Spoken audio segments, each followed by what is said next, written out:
రోగాల కొరకు, శాపాల కొరకు, మోసాల కొరకు, దొంగతనాల కొరకు ఆయనే శిలువ పైన మరణించడం జరిగింది.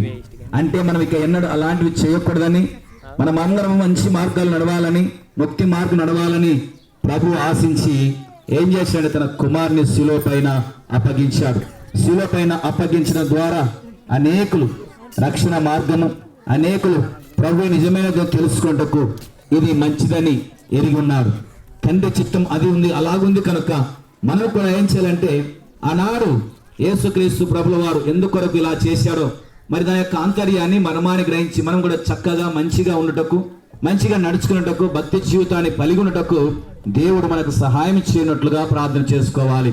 అలాగే ఆనాడు యేసుక్రీస్తు ప్రభు చనిపోయి లేచినప్పుడు పక్కన ఉన్న వారు గుర్తుపట్టలేకపోయారు, కనుక్కోలేకపోయారు.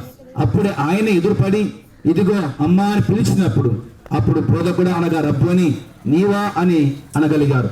అంటే ప్రభు దేవాలు దేవుడు మనం పేరు పెట్టి పిలుచున్నారు, మన చింతనే ఉంటున్నారు, కానీ మనం గుర్తించలేకపోతున్నాం. కనుక మనం గుర్తించాలంటే మరి మన గ్రామంలో మన ప్రభువు, మన దేవుడు ఎల్లప్పుడూ మన వెంటే నడుస్తూ ఉంటారు. మనం గుర్తించలేక, అడగలేక, అతను కనుక్కోలేకపోతున్నాం. దీనికి కారణం మన పాపము అడ్డుగా ఉన్నాయి.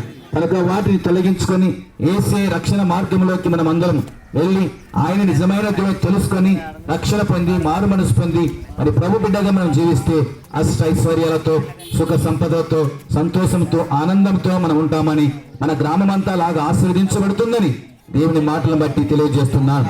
కనుక ఈ చిన్న మాటలు దేవుడు దీవించి ఆశీర్వదించునుగాక. ప్రార్థన మన మధ్య ఇస్సాక్ అన్న గారు వచ్చి ప్రార్థన చేస్తారు.